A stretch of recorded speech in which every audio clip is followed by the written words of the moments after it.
오늘 본문 말씀은 시편 44편입니다. 이 시편 44편은 좀 길어요. 26절까지 있는데 학자들은 이 시편 44편을 탄식시라고 부릅니다. 총 4문단으로 되어 있어요. 1절로 8절에 하나님의 구원, 하나님의 역사하심을 이야기를 하고요. 이 과거, 그것과 나의 결심에 대한 말을 하고 있죠. 그 다음에 9절로 16절은 현재에 대한 이야기입니다. 현실. 그리고 17절로 22절은 오랜 세월이 흐른 지금도 계속되는 이 고난에 대해서 말씀을 하고 있고요. 23절로 26절은 간구하는 그런 내용입니다. 1절로 8절 하나님의 구원과 역사하신 이 과거의 사건과 그것에 따른 결심 이야기인데 1절로 3절을 보면 하나님께서 조상들의 날 옛날에 라고 그래요. 그때 행하신 일을 그들에게 듣고 배웠다. 그들이 누구냐면 우리 부모 또는 조상들에게. 그 내용이 뭐냐? 그게 2절이에요. 그게 출애굽과 가나안 정복입니다. 여기서 중요한 것은 3절이죠. 3절에 그들이 자기 칼로 그들의 팔이 한 일이 아니다. 그러니까 자기 부모와 조상들이 말하기를 우리 힘으로 우리 팔로 내 칼로 한 것이 아니다. 오직 여호와의 하나님의 오른손과 주의 팔과 주의 얼굴빛으로 하신 것이다 라고 가르쳤다 하는 거죠. 이게 중요해요. 즉 이스라엘이나 사람은 스스로의 힘으로 한 것이 아니라 하나님의 능력과 하나님의 은혜로 주께서 그들을 기뻐하신 까닭. 여기서 기뻐하신 이유는 없어요. 그래서 은혜인 거죠. 조건이 없이 자격이 남들과 달랐고 뭐 그랬던 것이 아닙니다. 이스라엘이 그런 은혜 가운데서 우리를 지켜주시고 이끌어 주셨다라고 지금 고백을 한 겁니다.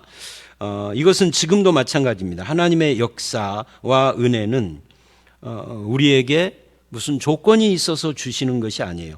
그럼 우리는 어떻게 해야 되느냐? 그것을 은혜로 받아들이고 나 혼자 간직하는 것이 아니라 내 자녀들과 후손들에게 가르치고 들려주어야 하는 거죠.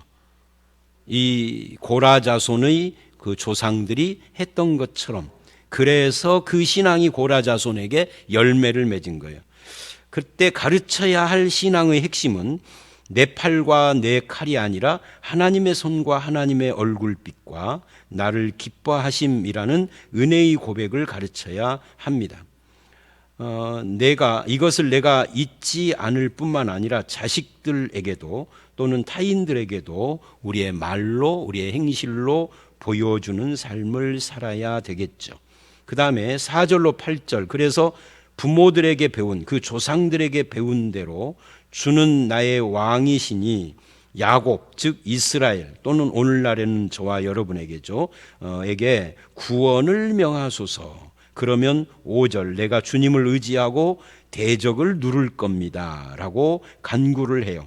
그리고 6절과 7절은 3절을 적용하는 겁니다. 결심하는 거예요. 그리고 8절은 하나님을 자랑해요. 언제? 종일. 감사해요. 언제? 영원히. 그렇게 하겠다는 결심을 말하는 겁니다. 이게 성도의 사명이에요. 자, 여기까지 정리를 해보면 우리의 삶의 지난 과거는 하나님의 은혜와 구원의 역사였다. 우리 팔, 우리 힘이 아니다. 하나님의 은혜였다를 고백하고 그것을 조상들에게 배운 대로 우리도 또한 후손들에게 가르쳐야 될 의무가 있으며 그렇게 하나님의 은혜를 자랑하는 거 8절 종일 영원히 감사하겠다라고 결심을 해야 된다 하는 내용이죠. 그 다음에 두 번째 문단은 44편 9절로 16절의 현실입니다. 이게 왜 현실이라면 9절에 그러나 이제는 이라고 표현하기 때문이에요. 이 부분의 특징도 주께서입니다. 그러나 이제는 이라고 시작을 해서 주께서.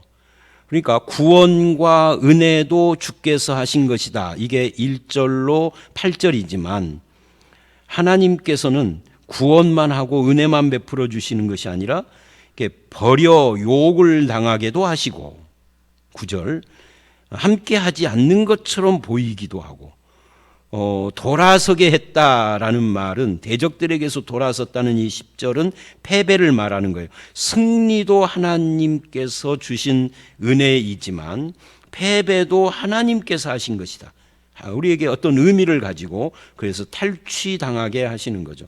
그러니까 이렇게 놓고 보면 우리 인생의 모든 것, 좋은 것만이 아니라 나쁜 것, 잘된 것뿐만이 아니라 패배까지, 나에게 정말 기쁨이 됐던 것은 물론 하나님의 역사지만 나에게 슬픔이 되는 것까지도 다 하나님의 역사와 통치 범위에서 벗어난 것은 없다 하는 것을 우리가 알 수가 있어요. 또 11절을 보면 주께서, 그래요. 그러니까 주어가 주께서예요. 9절도 10절도 11, 12, 13, 14절까지 계속 주께서 그러거든요. 주께서 뭐를 했느냐면 잡아먹힐 양처럼 우리를 넘겨주었다. 그러니까 대적들이 세서 우리가 진 것이 아니라 하나님이 넘겨주셨다. 왜 넘겨주셨느냐 하는 거예요. 우리를 징계하고 무엇인가를 바꾸기 위해서죠. 또 12절, 주께서 주의 백성을 헐값으로 파시며, 그러니까 나를 팔아버린 것처럼 나를 파셔서 그 판값으로 하나님이 이익을 얻지 못했습니다. 그들을 판값으로 이익을 얻지, 하나님에게 나를 팔아서 무슨 이익이 생기는 거 아닌데도 그렇게 하시는 이유가 따로 있다는 것을 말하는 거죠. 13절, 이웃에게 욕을 당하게 하시고 조롱과 조소를 당하게 한 것도 하나님이고, 14절, 뭇 백성 중에 이야기거리가 됐다, 머리를 흔든다, 이것도 13절에 욕과 조롱 조소고 비슷한 그런 이야기입니다. 이렇게 놓고 보면은 하나님이 역사하시지 않는 인생이었고 역사하시지 않는 것이 존재하지 않습니다. 그러면 이렇게 놓고 보면 지금 코로나 때문에 어려움이 있고 한국교회가 여러 가지 이 한국교회의 잘못으로 당하는 세상에서의 조롱도 있고 욕먹음도 있어요. 근데 그런 것들 배후에도 다 하나님이 계시다는 거죠. 하나님이 그거를 통하여서 한국교회를 정화시키고 무엇인가 신앙을 새롭게 하고, 말하자면은 가라지를 제거하고 알곡을 만들려고 하는 그런 역사가 있을 수 있다는 거죠. 이것을 요한복음 15장에서는 포도나무 가지를 전정해 주시, 가지치기를 해 주시는 역사라고. 그러니까 이단이 드러나는 거죠.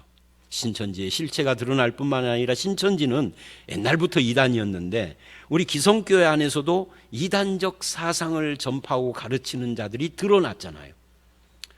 이런 것들이, 그러니까 신앙이 정말 참된 신앙인가 아닌가가, 이건 어떤 목회자나 교회뿐만이 아니라 뭐 이단 이런 것만이 아니라 개개인 성도도 이런 고난을 하나님이 허락하시는 것은 그거를 통해서 뭔가 긍정적인 요소가 있다는 거죠. 신앙을 드러내는 그런 의미에서 우리가 흔들리지 않는 것이 중요합니다. 그래서 주께서 계속 주께서 하셨습니다, 그래요. 15절 16절을 보면 나의 능욕과 수치가 나를 덮고 비방과 욕하는 소리, 나의 원수와 복수자, 이런 이야기를 쭉 하는데 그 배후에 하나님의 역사. 그래서 우리는 여기서 또 한 가지를 깨닫습니다. 나에게 어려움이 있을 때 어려움을 주는 인간이 아니라 그들을 도구로, 막대기로 사용하시는 하나님을 바라보는 것이 더 중요하다. 하나님의 은혜가 없어서 나에게 어려움이 생기는 건 아니다. 하나님의 살아계심이 갑자기 돌아가셔서가 아니라 하나님의 뜻이, 원대한 뜻이 있어서 하나님께서 허용하시는 것일 뿐이다 라고 하는 것을 우리는 깨닫고, 우리의 불순종과 신실치 못함과 타락을 회개하고 돌이켜서 하나님 앞에서 회개하고 신실한 신앙으로 서야 할 필요가 있는 겁니다. 그리고 이제 17절로 22절에 이제 오랜 세월이 흐른 지금도 계속되는 이 고난이 그 당대로 끝나지 않았어요. 우리가와 주께서가 여기서 교합이 됩니다. 계속해서 왔다 갔다를 하죠. 17절 18절, 이 모든 일이 우리에게 임하였으나 우리가, 그러죠, 주를 잊지 아니하며 주의 언약을 어기지 아니. 우리가 무엇을 했는가? 잊지 않는 것이 중요한 거죠. 하나님을 잊지 않는 거, 그 말씀을 잊지 않는 거, 우리 마음은 위축되지 않고 걸음도 주를 떠나지 않고, 그러니까 이런 고난 앞에서 어떤 태도를 보일 것인가가 중요해요. 우리가 지금 당하는 현실도 똑같은 거죠. 코로나의 어려움 때문에 사는 형편이 어렵고 또는 갑자기 질병까지 와가지고서 정말 하나님이 나를 사랑하시는가 하는 마음이 들다가도 내가 주를 잊지 않습니다. 주님의 언약의 말씀을 어기지 않습니다. 내 마음이 위축되지 않고 주님을 떠나지 않게 하여 주시옵소서. 이렇게 하는 것이 중요해요. 그래서 이것을 그럴지라도의 신앙이라고 하는 거죠. 그러나의 신앙. 그럼에도 불구하고 이 신앙을 우리가 가져야 합니다. 고난이 와도 신앙을 버리지 않겠다 하는. 그리고 이제 19절 보면은 그런데도 주께서 우리를 밀어 넣으시고 덮으셨다. 사망의 그늘로 덮으셨다. 상황이 안 변한 거예요.